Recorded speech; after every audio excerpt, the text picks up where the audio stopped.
black pieces, Wenjun, she stands in Humpy's way. Because Right. Wenjun now has the tournament lead. She controls her destiny. But Anna Ushenina, the player with the white pieces here, she has a big chance to make India very, very happy if she can beat Wenjun in this one game. Leader.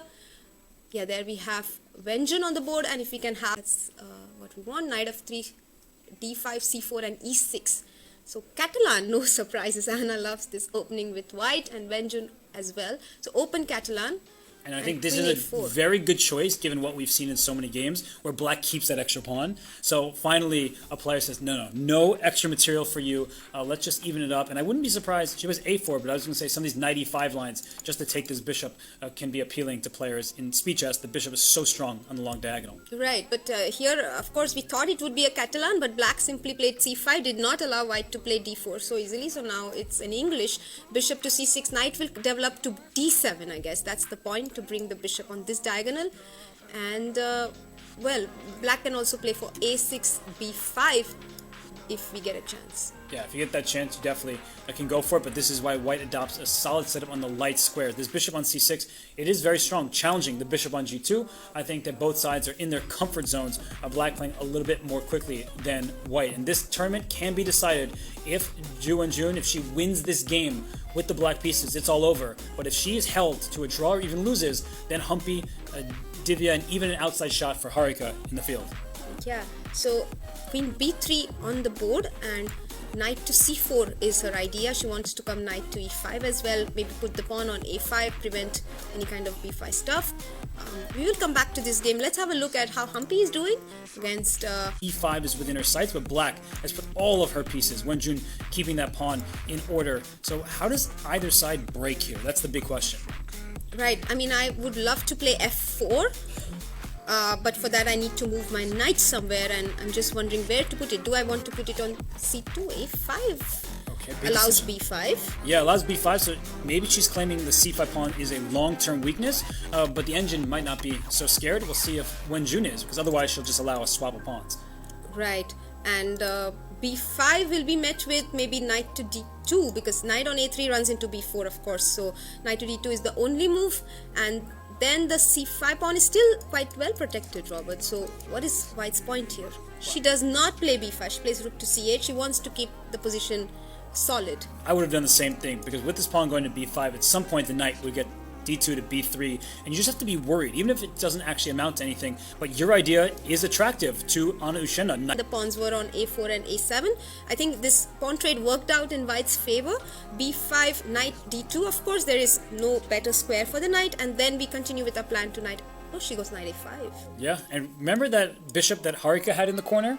So there's a knight on a5 again with the bishop here. At least the bishop has a better scope. But knight to f5, this piece is attacking h6 and no g6 for you. Yeah, that's bad luck. So we must go king h7 at some point in case we want to get g6. She does do that. Queen d2, very natural move, preventing g6. And now we are threatening b4 as well. But if just a moment ago, queen b3 actually hit two pawns at once, so there was an opportunity for a double attack. I'm not sure if being greedy was good, but queen d2, that was such a logical decision. And is there a tactic somehow? And you take on b4? Yeah, you can take on b4. Bishop takes, b4, and bishop into b4. Okay, I like what she's doing way more. She's going for the attack against the king. So why don't we come back very quickly to this. We'll quickly check in on Humpy against Divya to see if there is someone with an advantage.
White's pieces defending the center and going for the king side.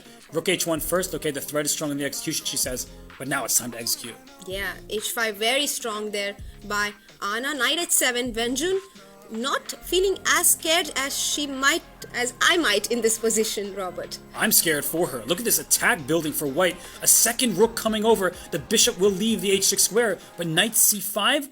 What's the rook doing here? Going after a pawn? Knight d3 and knight f4. That's what she wants. She wants to rook c4 and queen d3. She gave up an exchange. She did. Oh, I thought she was going to bring her bishop back. I thought that was her plan. She wants to bring the bishop back. Bishop e2. No, she brings the knight back. Knight b6, knight d5 could be played. Bishop g5. Very strong play by queen b6. Wonderful. Oh.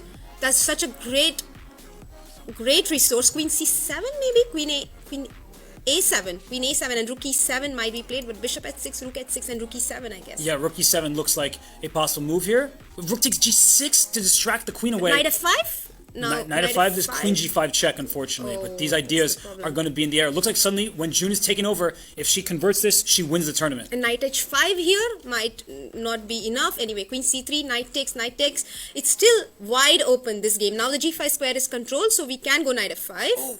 But apparently both sides making mistakes in mutual time travel. Queen c7 will be met with rook f7 and the knight is attacked.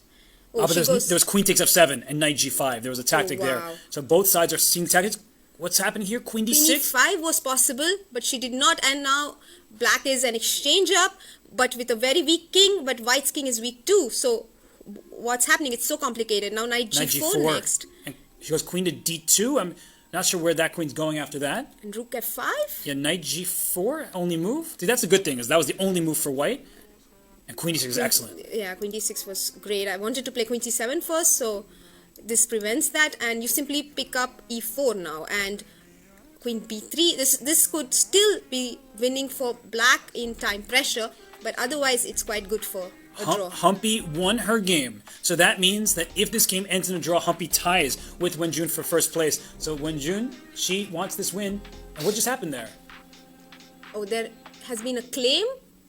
No, what claim could there be? I see the arbiter. Is there an issue with the clock? There might be an issue with the clock because there's no claim, there was no repetition, none of that. Let's have a bigger. Let's have the player cam on the bigger screen, please. Wow, this position is clearly an exchange up for black, and they're going back to it. Something happened to the clock. This is unfortunate because they both get time to think in a very tense position. Wow, yes, definitely something went wrong with the clock there. The arbiter trying to fix it. Or is someone getting more time somehow? Like, what is the deal here? If someone can, hopefully inform us of what's happening, that would be great. This team's working so hard on scene here in Calcutta, but White did just make a move. She brought her knight back to e3, and she blocked the check. This should be a draw with best play, but best play rarely happens in Blitz. But she got some time to think, Rob, but that's a big deal in a Blitz game. I mean, she probably got some time to strategize, but so did Wenjun, so it's not partial towards any player. Rook f7, queen h4, king g7, and queen d4 back. And is she trying to give a perpetual? Trading queens, I think that's a draw. So I believe that should be a draw with the pawns right next to each other. So she has queen d6. She doesn't trade. She doesn't see a risk for her, but queen d5 still should make a draw. Knight g4 now will run into queen f3. Oh, she walked right into it. Oh, and rook f4 and Wenjun wins the tournament. Zhu Wenjun steals tournament victory away. She wins a position that just one move ago looked like it could have been a